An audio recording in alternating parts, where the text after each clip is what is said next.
medicalizado de forma inmediata. La salud mental no existe.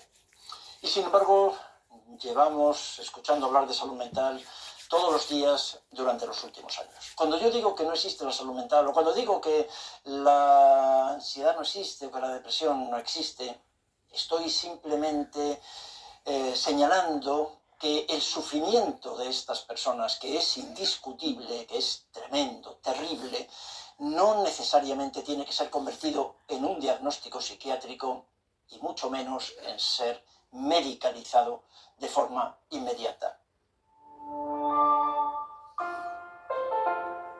Soy José Luis Marín, soy médico, estudié psiquiatría, aunque a veces hago lo posible porque no se note, pero me he dedicado fundamentalmente casi toda mi vida profesional a la psicoterapia.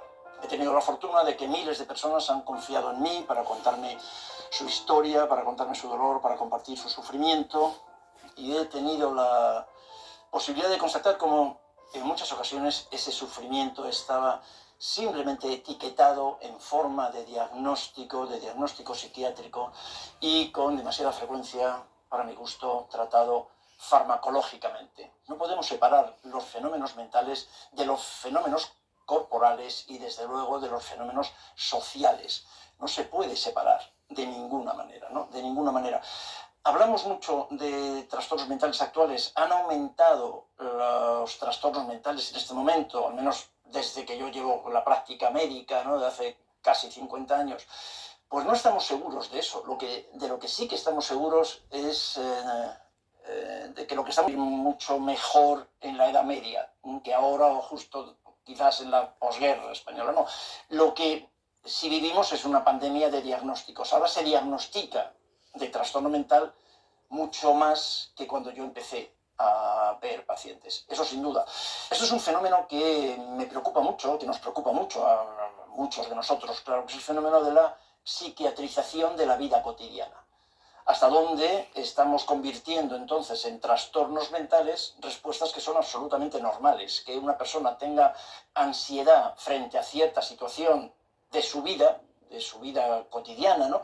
Eso puede ser absolutamente normal, no tiene por qué ser un trastorno. Con demasiada frecuencia estamos llamando, por ejemplo, trastorno de ansiedad a una reacción de miedo que, por cierto, tiene habitualmente mucho sentido, miedo que es perfectamente legítimo. Este fenómeno nos agobia, es insisto, el fenómeno de la psiquiatrización, el fenómeno de la medicalización que vemos en todas las áreas, en todas las especialidades de la medicina, pero de la psiquiatrización en concreto, ¿no? Que es eso que permite que haya tantos diagnósticos, porque la preocupación nuestra también es que de un diagnóstico psiquiátrico habitualmente lo que encontramos inmediatamente después es un tratamiento, y generalmente un tratamiento farmacológico. Y eso es algo que nos preocupa mucho.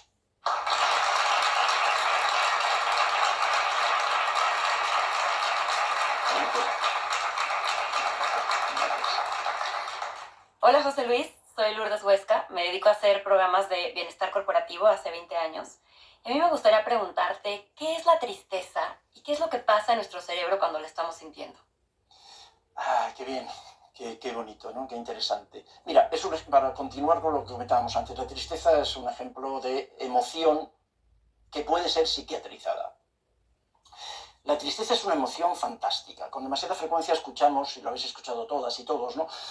Hablar de emociones positivas y emociones negativas. La tristeza, como el miedo, como la rabia, se suelen considerar, a mi juicio, erróneamente, como emociones negativas. No, de ninguna manera, no hay emociones negativas, ¿no? El miedo, por ejemplo, nos salva la vida cada día, ¿no? La rabia es una respuesta que ha permitido que evolutivamente lleguemos hasta aquí. Y la tristeza tiene un lado muy bueno. Lo que ocurre es que probablemente en este momento en el que estamos viviendo, en esta japicracia en la que vivimos, no hay sitio para la tristeza.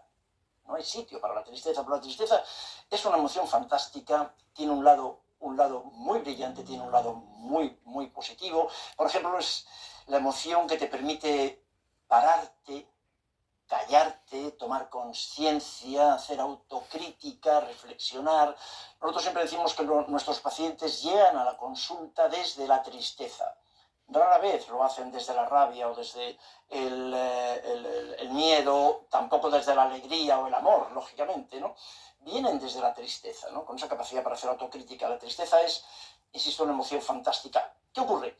Que cuando la tristeza se mantiene, las emociones, por definición, duran poco tiempo, ¿no? Cuando la tristeza, sin embargo, se mantiene porque se mantiene la situación contextual por el cual esta persona está triste, entonces no. Entonces esta persona, en esta situación de tristeza crónica, está sufriendo un proceso de estrés crónico. La tristeza ya se asocia a la desesperación, a la desesperanza, ¿no? a la desconfianza también, y eso genera una situación de estrés crónico, que como tal situación de estrés crónico es imposible que no presente síntomas. Es absolutamente imposible que no se manifieste, pero se manifiesta solo en el área de lo psicológico, como depresión. No, otra vez. Esa tristeza se manifiesta, esa situación de estrés crónico relacionada con la tristeza mantenida, tristeza sin salida, porque la persona lo que siente en ese momento de su vida es que no tiene salida. Esa tristeza también se manifiesta en el área de lo corporal, y todas las personas deprimidas tienen síntomas físicos, síntomas corporales, todas, absolutamente todas. Y esa tristeza mantenida, que podríamos llamar depresión, que en ocasiones se llama así, también se manifiesta en el área de las relaciones interpersonales. Esa persona entonces es más desconfiada, menos interesada en la relación, más apática. Ahí incidimos en lo de que es imposible y que no tiene ningún sentido seguir hablando de salud mental. O sea, cuando se afecta algo de lo que artificialmente forma parte de la salud mental, se afecta la totalidad del ser humano, porque no podemos fraccionarlo. Entonces, ¿qué ocurre en el cerebro? Ocurre en el cerebro, claro, sí hay alteraciones en la función cerebral, sin duda, pero también ocurren alteraciones en el intestino, por ejemplo, y aparece estreñimiento, aparecen también alteraciones en la piel, y aparecen urticarias o otro tipo de manifestación, aparecen con mucha frecuencia, también vemos en medicina cuadros de vértigo, de vértigos psicógenos, de mareos, Quiero decir, es fácil entonces plantear que con algunas de estas alteraciones en la función cerebral que se han podido encontrar, es fácil entonces plantear que la depresión tiene que ver con que te falta serotonina en el cerebro. ¿Suena eso? Lo habéis escuchado en alguna ocasión, ¿verdad? La depresión es una enfermedad. Sobre ese matiz, si queremos lo de que es una enfermedad, podríamos entrar más tarde, ¿no? No es una enfermedad. La depresión, en todo caso, sería un trastorno relacionado con una alteración en el equilibrio de la serotonina. Yo creo que es una manera relativamente tramposa de ver la relación. Entonces, primero te deprimes y luego se afecta a la serotonina. Es decir, el desequilibrio en la serotonina no es la causa de la enfermedad depresiva, mucho menos de la tristeza. El desequilibrio en la serotonina es una manifestación más de la depresión, igual que os comentaba antes, que hay alteraciones en la función hepática, en la función intestinal, en la función inmunitaria, por ejemplo. En este sentido hay también un fenómeno del que venimos hablando en medicina, en psicoterapia, en psiquiatría en los últimos años, que es el fenómeno y que seguramente habéis escuchado alguna vez, el fenómeno de la invención de trastornos, la invención de trastornos mentales. Cada vez que yo comento en alguna ocasión lo de que hay trastornos mentales inventados, que se inventan los trastornos mentales, disminuye mi crédito de amistades, con toda seguridad. Eso es algo que lamentablemente a algunos de mis colegas no les gusta escuchar, y seguramente pues a algunos de mis pacientes tampoco. Y quiero aprovechar entonces para explicar lo que es el fenómeno de la invención de trastornos. Por poneros un ejemplo, hemos comentado la depresión, la tristeza y la depresión, el miedo y la ansiedad. Un fenómeno al que yo asistí ya como profesional, claro, en los años 80, fue la invención de la fobia social. Esto es, existía la timidez. Sabéis lo que es la timidez, ¿verdad? Alguna de vosotras o de vosotros, claro, es una emoción absolutamente normal, otra vez, muy frecuente, ¿no? En un momento concreto, en los años 80, se decidió que la timidez podía ser un problema médico y entonces se definió, se convirtió la timidez en un diagnóstico psiquiátrico que se llama fobia social. De forma que las personas tímidas que tenían dificultades para el contacto interpersonal, saben muy bien lo que es la timidez, estas personas podían teóricamente beneficiarse de un psicofármaco, de un antidepresivo en concreto, y que tenían que tomar el antidepresivo probablemente para el resto de su vida, al menos durante temporadas largas, ¿no? Bueno, pues esto es a lo que nos referimos cuando hablamos de invención de trastornos mentales. Este es un diagnóstico inventado. Tengo que advertir también que, por definición, todos los diagnósticos psiquiátricos son diagnósticos inventados. Inventados no significa que no exista el sufrimiento, quiero insistir en eso. ¿De acuerdo? El sufrimiento es innegable. El sufrimiento de las personas también que tienen dificultades en la interacción interpersonal, eso es indiscutible, absolutamente indiscutible, pero nos parece que no hacía falta un diagnóstico psiquiátrico para eso y que además tuviera que medicarse. A eso nos referimos cuando hablamos de psiquiatrización. Esto es un ejemplo de psiquiatrización. Convertir una emoción, convertir una respuesta, convertirla en un diagnóstico psiquiátrico e inmediatamente tratarlo con psicofármacos, que es lo que la psiquiatría de los últimos 40 o 50 años realmente es lo único que sabe hacer. Y lo digo con todo el cariño y con todo el respeto, pero es que lo único que se ha aportado en la psiquiatría de los últimos 40 años ha sido la psicofarmacología. No ha habido ningún otro recurso, ¿no? A eso me refería con el fenómeno de la psiquiatrización. Hola José Luis, soy Carolina. Yo quería preguntarte si afecta el equilibrio mental el ritmo de vida que llevamos hoy en día. Sí, Carolina, claro que sí, naturalmente sería... Yo creo que eso es, para cualquiera de nosotros, nosotras, es muy obvio, ¿no? Que el ritmo de vida, el estilo de vida que maneja actualmente la sociedad occidental es incompatible con la salud. Y otra vez con la salud con mayúsculas, porque acordaos, pues si no lo he dicho claro, la salud mental no existe. Entonces, en la salud con mayúsculas. Sí, este ritmo de vida de competencia extrema, de tensión y de estrés permanente, en el que muchas personas viven en condiciones de una precariedad, de inseguridad terrorífica en relación con el trabajo, con la vivienda, que estamos 2 horas al día en el coche o en un otro transporte público, que estamos comiendo una comida francamente tóxica. Pues la relación entre los alimentos ultraprocesados, por ejemplo, y la aparición de trastornos mentales es una relación obvia de trastornos mentales y otra vez de trastornos de todo el organismo, ¿no? Sí, eso es muy claro, ¿no? Esto es la sociedad actual no está especialmente pensada para la salud del individuo, está pensada para la salud del sistema, que es otra cosa, pero no está cuidando especialmente la salud del individuo. Por eso a veces decimos también que el sistema sanitario, que nosotros, los profesionales sanitarios, nos olvidamos de la salud hace muchos años. Y que realmente de lo único que hablamos también en estos últimos años, hablamos de enfermedades, casi exclusivamente hablamos de enfermedades, pero no de salud. No, nos olvidamos, ¿no? Porque algunas de las cosas, ¿no?, que podríamos hacer para mejorar la salud es mejorar también el sistema, el estilo de vida, el sistema en el que estamos viviendo, ¿no? Así, en esta misma dirección se me ocurre, claro, siguiendo a un filósofo que a mí me gusta mucho y que seguramente conocéis, Byung-Chul Han, un filósofo que trabaja en la Universidad de Berlín, es de origen coreano.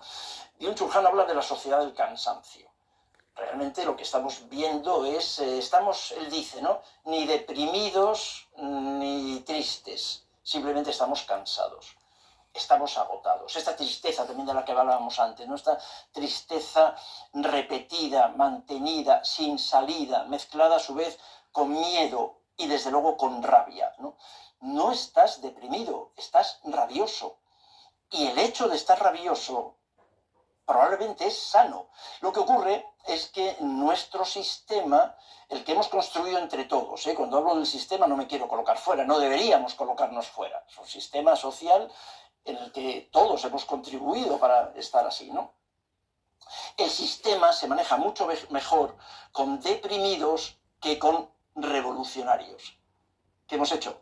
Convertir a los revolucionarios en deprimidos. Entonces les tratamos además con unos psicofármacos que, por cierto, lo que hacen no es curar la depresión, nunca lo han hecho y nunca lo van a hacer. Lo que hacen estos antidepresivos, los psicofármacos en general, es provocar estados mentales alterados que pueden ser preferidos, que pueden ser preferibles para la persona que está sufriendo y, desde luego, para el entorno alrededor de esa persona. En este sentido, quería señalar algo también que puede ayudarnos a reflexionar, ¿no? Llevamos muchos años en medicina buscando marcadores genéticos, buscando datos genéticos que nos ayuden a entender el origen de algunos trastornos mentales. Después de muchísimos años y mucho esfuerzo económico y mucho trabajo, ¿no?, en la búsqueda de estos marcadores genéticos, lo que nos encontramos en la práctica es que pesa mucho más el código postal que el código genético. Entre municipios de la Comunidad de Madrid, como puede ser Pozuelo de Alarcón y Parla, municipios que hay una distancia de aproximadamente 25 o 30 kilómetros en línea recta, o sea, están muy cerca, ¿no? Pues hay una diferencia de expectativa de vida de 2 años, lo cual me parece una auténtica barbaridad, ¿no?, en relación con el estilo de vida, con la manera en la que vivimos, ¿no? ¿Cuáles son algunas de las diferencias? Desde luego, la renta per cápita. Sin duda, Pozuelo de Alarcón es el municipio con la renta per cápita más alta de España. Y Parla es uno de los municipios con una renta per cápita sensiblemente mucho más baja, ¿no? 2 años de diferencia en la expectativa de vida y, naturalmente, una diferencia abismal también en los indicadores de salud. Salud, la única que hay, ¿de acuerdo? Sí, algunas de las... ¿qué diferencias hay, además de la renta per cápita? Pues, por ejemplo, algo tan importante para el ser humano como la contemplación de la naturaleza, la contemplación directamente del color verde, que es algo que todavía sigue teniendo, como no puede ser de otra forma, un efecto relajante en nosotros, que somos cazadores-recolectores. Esto es que la historia del sapiens sapiens, que se desarrolla hace muchos miles de años, entre otras cosas porque aprenden a cotillear, aprenden a conversar entre ellos, aprenden a crear contenido, como se dice ahora, ¿no? Y una de las cosas que tiene que ver, claro, con el desarrollo de la humanidad es estar en contacto con la naturaleza permanentemente, estar en contacto con el color verde. De hecho, hace no muchos años, un grupo de profesionales, de estudiosos, universitarios de la Universidad de Utrecht, en Holanda, describieron algo que me parece interesantísimo, que es lo que llamamos la regla del 3-30-300. Ellos se dan cuenta de que cuando si podemos ver desde el balcón de nuestro dormitorio, del salón, desde el balcón de nuestra casa podemos ver 3 árboles, el 30% de nuestro barrio es una zona verde y vivimos a menos de 300 metros de un gran parque, los indicadores de salud son sensiblemente mejores. Cuando no se cumple esta regla, hay muchos más ingresos psiquiátricos, mucho más consumo de antidepresivos. Solo hablando de manifestaciones psiquiátricas o psicológicas del sufrimiento, hay también muchos más ingresos y muchas más patologías corporales, ¿no? Esto tiene que ver otra vez con lo social, esto es lo contextual, ¿no? Como estamos comentando, nos preocupa mucho y tenemos que tener todos mucho cuidado para no convertir en individual lo que puede ser un problema colectivo. Recientemente se publicaba un estudio también muy interesante, ¿no?, para ubicarlo en relación con ya no con 2 municipios diferentes, ¿no?, sino con un barrio